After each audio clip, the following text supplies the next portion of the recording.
Good morning. Glad to be together again today, and I'm so thankful that we get a little bit of time each weekday morning.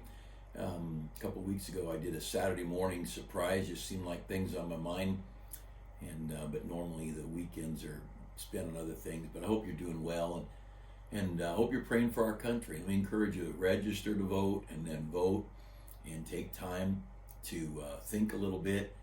There's plenty of voter guides out and around, and you're welcome to ask some of the church staff if they've got opinions on things. Most of you, you've got opinions. It's a sad thing to me how people are writing these bills. You've got to read it 4 times to decide what they're really saying. You know you stand here, but you're trying to decide what are they trying to say. It takes a lawyer to write something so corrupt that you don't know what they're saying. And I think I'd much rather my kid be a garbage collector than an attorney. The tithe might be better for the attorney, I don't know, but take time but especially vote. And again, I've encouraged people to go to the polling place on the day of elections if you can, and let's all make sure our ballots get there. But pray for our country, and pray about the nation. I would love to see God bring in more Bible-based things. And one of the things I just heard a little bit of I don't like listening to ugly and mean, and you're going to talk about that a little bit this morning. But I listened to a little bit of the inquisition going on about the next potential Supreme Court justice, and several opinions and thoughts I had on it. But one of the things is our liberal friends in America would really like to have a Bible-less society. It bothers them that any potential judge or president or anybody holding a significant office would have any respect for the Bible or Bible-based views. Now, some of them, they'll say they're this religion or that, but they don't want their religion to affect their daily life. Well, let me tell you, a religion that doesn't affect your life is worthless. It's a facade. It's a sham. It's like Al Capone going to the Catholic Church. There's nothing to it. A religion that does not affect your life is a lie. It's a fraudulent show. That's the height of hypocrisy when our religion has no bearing on our behavior.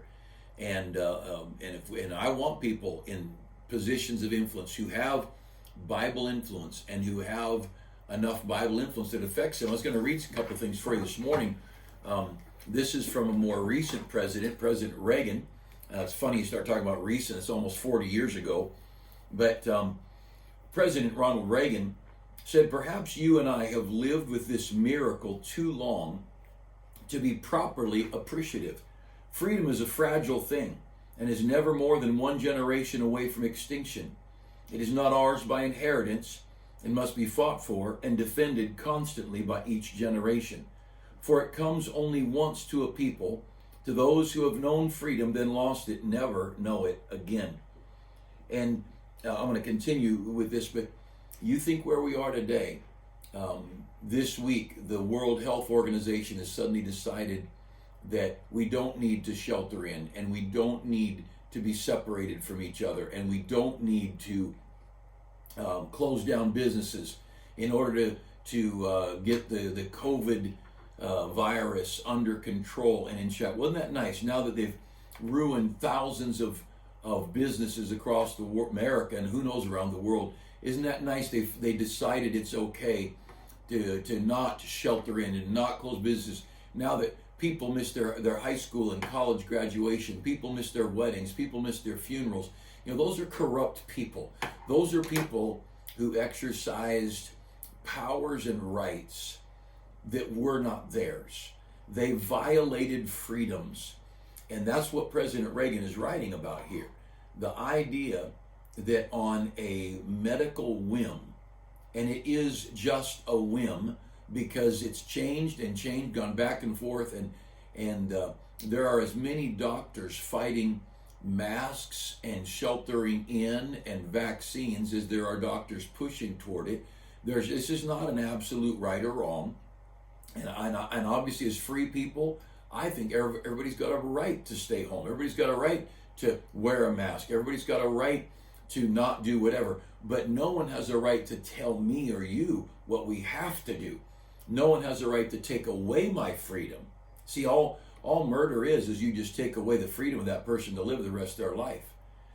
You're robbing it. For me to take money from you, break into your house and take money, then what I'm doing is I'm robbing you of the time you spent earning that money, and so I'm taking away your freedom. You've worked, you've earned money, now you have the freedom to enjoy this thing. I took this money or this item from you, and I'm taking away your freedom. I'm taking away your life. And we have a culture today, well, Reagan hit it right. Let me go on. Knowing this, it is, and he did say there earlier, that freedom is only, it's a fragile thing, and every generation has to fight to defend it. And our generation right now is going to need to fight and stand up in the voting ballots and anywhere else we have to say, no, you're not taking away our freedom. You're just not doing it. And anyway, let me read on. Knowing this, it's hard to explain to those who even today would question the people's capacity to self-rule. Will they answer this? If no one among us is capable of governing himself, then who among us is capable, who among us has the capacity to govern someone else? If they can't, if we as a people cannot govern our own lives, who's got the right to govern all of us or any of us? It's totally corrupt thinking. Using the temporary authority granted by the people, an increasing number lately have sought to control the means of production, as if this could be done without eventually controlling those who produce. Always this is explained as necessary to the people's welfare. Well, we hear that all the time. It's what's best for the people. What's best for the people. No, it'd be best for the people if you just stay out of our way and let us live our lives.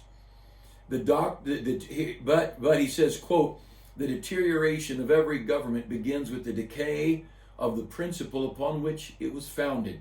This is true today as it was when it was written in 1748. He goes on. Most Americans have never read the Constitution, and he goes on, I'm skipping a little bit. The United States Constitution is very biblical in its scope. According to the University of Houston study, 34% of all quotes of the American founders came from the Bible. Another 60% of their contributions to the Constitution came from men who used their Bibles to form their conclusions. A total of 94% of all quotes came either from the Bible or from someone indirectly citing the Bible or a biblical principle quoted. A sad fact is that many Americans do not know that 52 of the 55 framers of the Constitution were avowed Christians. Now we go on with that, but President Reagan certainly had a grip on things, a grasp above what you'd think from a Hollywood movie star, and former governor of California. And what a great thing it is that we have had some good leaders, but we've got to educate our young, and we've got to get our young people in good schools. And when you drive by a school, I hope you just pray for them. Say, God bless those kids. There's kids, these schools are empty all over, and there's no reason. There is no reason for children to not be in school. No reason whatsoever. You look at the death rates from COVID-19 of people under 19 years old, even under 25 years old. It's so low. If you're under 12 years old, there's no deaths. It's just not happening unless they got hit by a train and had COVID. But our schools are closed. There's an agenda, and I don't know what it is. If it's political, I've heard people say they're trying to keep the liberal states and liberal cities shut down to hurt the American economy, to hurt the president. I don't know what the motive is, but I know this: they're wrong. And if we don't stand up for our freedoms, we're in trouble. If this generation does not fight again to maintain our freedoms, we're in trouble. And I'm so thankful for our president, because he's standing up for freedom. And all the world hates it. The liberal world in America hates him. See, if he starts cutting off things from China, if he starts shutting things down, understand this: most of the big money people in America, or many of them, if not most, they've got tons of money wrapped up in Chinese businesses because of how much money they can make there.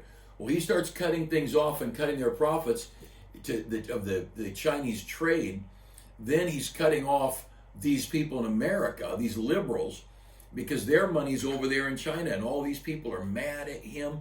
But I'll tell you, he loves America. America first. Make America great again. Those quotes, those are natural to us commoners. But to the millionaires and billionaires who have their money spread into foreign countries, that's a problem. You put your iPhone together or get all the parts for it made in China, and then suddenly there's tariffs and taxes. Oh, now our iPhone's going to cost. Well, they cost too much already. Maybe we have to go back to that. Remember the days of the phone on the wall and a little curly Q thing about this long called a wire, and we said hello and we dialed numbers. We lived just fine. I don't want to get rid of my cell phone, but I'm happy to make America independent. And I'm happy to not buy our masks from China. I'm happy to not buy our aspirin from China. And I hope you're caring a little bit about your country. And so pray, and we ought to stand up for our freedom, have a heart for our freedom. Look in your Bible over to Romans chapter 12. Romans chapter 12.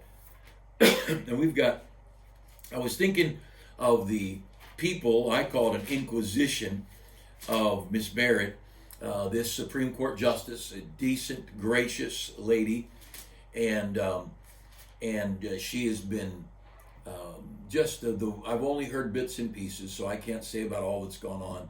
But the one thing that I was reading these scriptures, and then I heard a little bit of this, and let me read the verse, and then I'll explain. Look at Romans chapter 12. Romans chapter 12, and something missing, certainly in these hearings, but missing in a lot of our country. Look at Romans chapter 12 and verse 10. Be kindly affectioned one to another with brotherly love, and here's the phrase, in honor, preferring one another. In honor, preferring one another. There ought to be a spirit of honor. Why would I stand when a lady walks into her? I'd stand when anybody walks into the room, unless it's office staff coming and going. Why would I open a door for a lady, and why would I let the lady go through first? That is honoring that lady. That's lifting that lady up as someone who's special, someone who's important. And we were taught, I don't know who taught it to us, but you go into a room, who goes first, the man or the lady? If it's a place that could be some kind of danger, the man goes in first. If it's a place of honor and respect, the lady goes first. You introduce the lady, you bring her in. And just simple things, going downstairs or upstairs. If we're going upstairs, I'm going to let my wife go first. If she were to stumble, we've traveled some, and maybe she's got a suitcase on an escalator. If she were to stumble, I want to be behind her so I can help steady her. If we're going downstairs or down an escalator, I'm going first, so that if she's, for the same reason, if she stumbles, she falls on me and crushes me. And I get to rescue her and catch her in my arms. And that's honoring.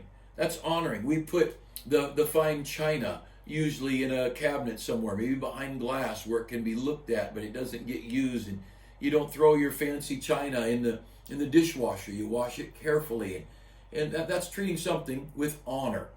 And this says in Romans chapter 12 and verse 10, in honor, prefer one another. Out of honor, we're to prefer each other. Then look over to Romans 13. Romans 13 down at verse 7. Render therefore to all their dues, tribute to whom tribute is due. That's like taxes. Custom to whom custom, fear to whom fear. And look at this, honor to whom honor. There are people that deserve honor. They deserve to be treated with honor. I had no respect for the political views of President Obama, President Clinton, and some of the political views of the both Bushes. But you know what? They're the president of the United States, and as a military man would tell you, you salute the uniform, not the man. Now, you may be able to salute the man, but you certainly should salute the uniform. You certainly should honor that president, a person in that position. And he says to give honor to whom honor is due. And I want to show you a couple of quick verses about this thing of honor. To lift up, to hold in esteem, to treat them with a little bit more respect. I had no value, no appreciation at all for the political or moral views of Ruth Ginsburg. As a Supreme Court justice, I think she hurt our country. But I care for the Supreme Court of the United States of America, and I would treat her with respect, and I would never disrespect her. I would never disrespect her. at a funeral. There's down in the South somewhere a group of so-called Christians who were anti-war. And they would go to military people's funerals and make a ruckus and break up the funeral. Well, here's a guy who goes into our military. He doesn't know who's calling the shots, making the rules. He's 18, 20, 25 years old, and he is killed in some kind of a battle, conflict, and brought home. He didn't make the decision where to go, when to go, how to go. He just gave his life. And we're going to honor that man. And we may not agree with even the war itself, but we can agree to give honor to whom honor is due. And those kind of people to me need to be thrown in jail. But look over to the book of Ephesians.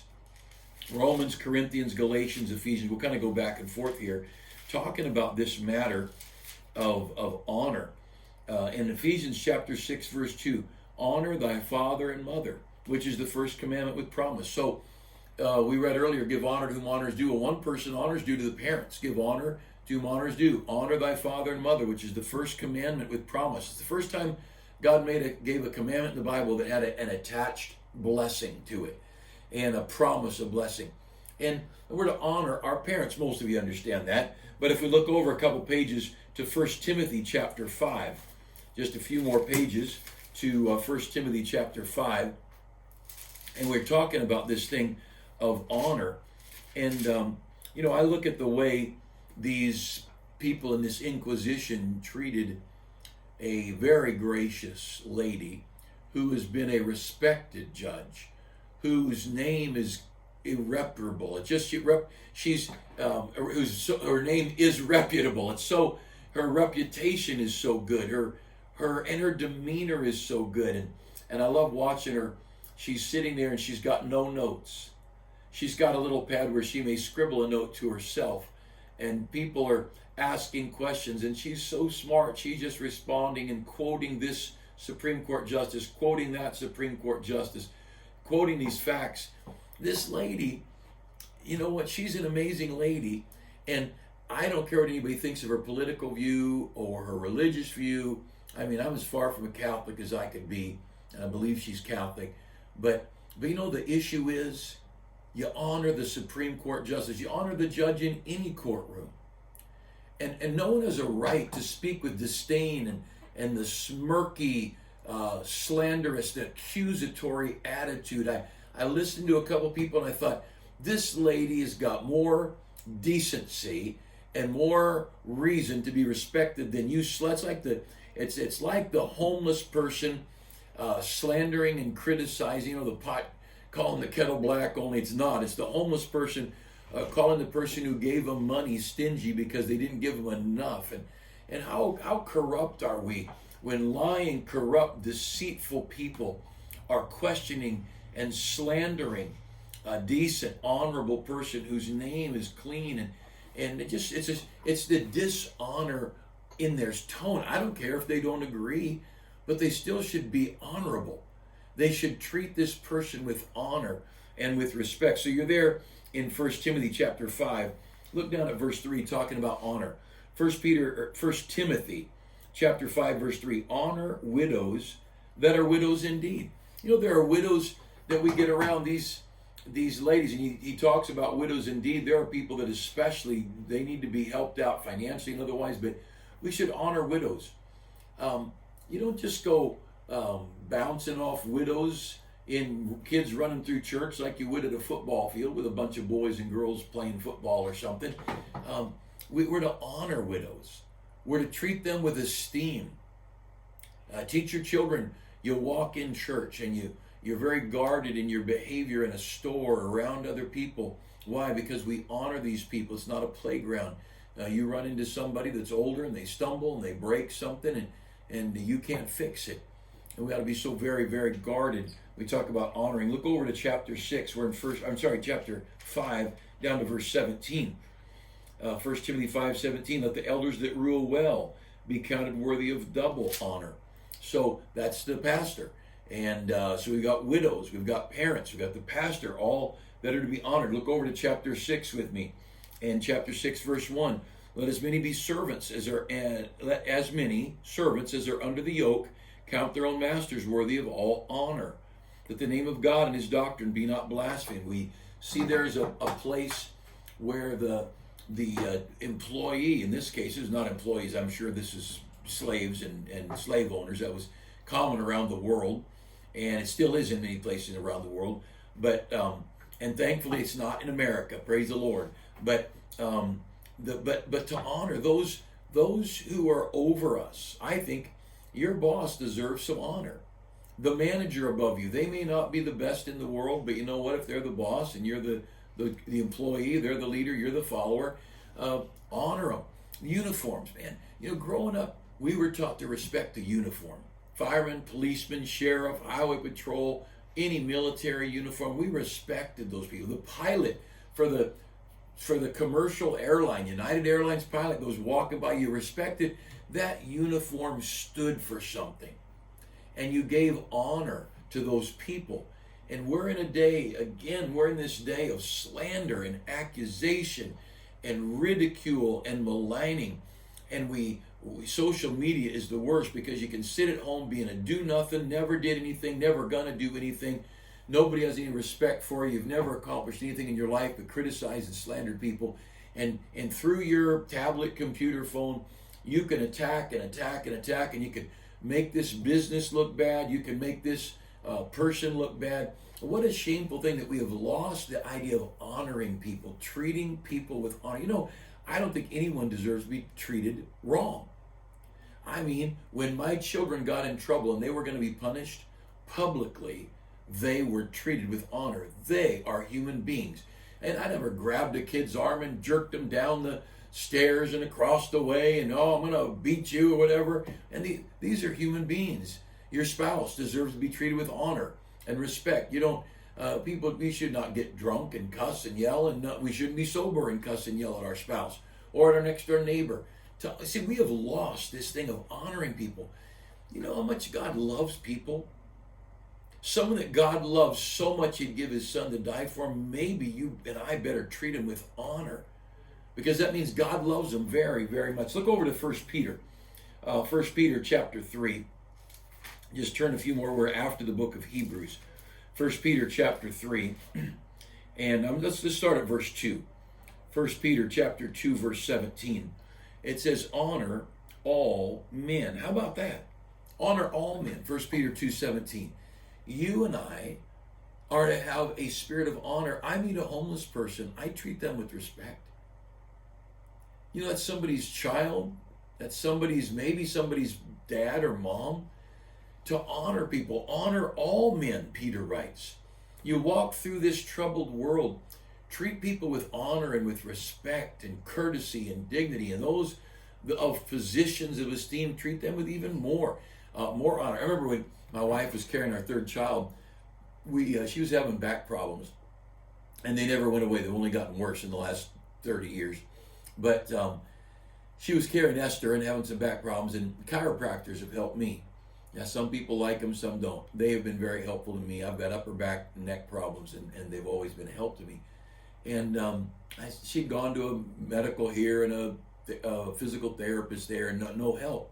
And I said, just try a chiropractor. And so we go down, and I don't know how old we were at the time. I'm guessing 35. I don't know that. I have to start doing the math. But Esther's our third, so that would be married 9 years. So yeah, 35, somewhere in there. And so we go to this chiropractor. I go with her. And I might have the little kids with me, the Josh and Hannah, I don't know. But she's expecting. And we go walking, and this guy walks out. And he's a tanned, muscular guy, younger than me, 25 years old, in a tank top and shorts. And I thought, you know what? I don't want that guy rubbing on my wife's back. I don't want that guy even touching my wife. I want the guy touching my wife to have a big old floppy white coat on and gray hair, and I want him blind. And, you know, we are losing the honor that we have in our own career.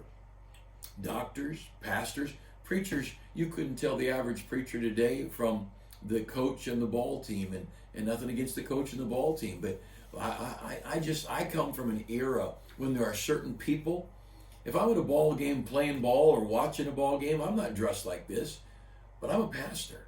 I represent Jesus Christ to the world, and most of the time, the vast majority of my week, I'm dressed like this. Because where I go, people know who I am, and if they don't, I'm going to introduce myself, and who I am matters. Not that I'm important, but my position is important. A pastor representing God is so very important. But here we see this simple statement. He says in 1 Peter 2:17, honor all men.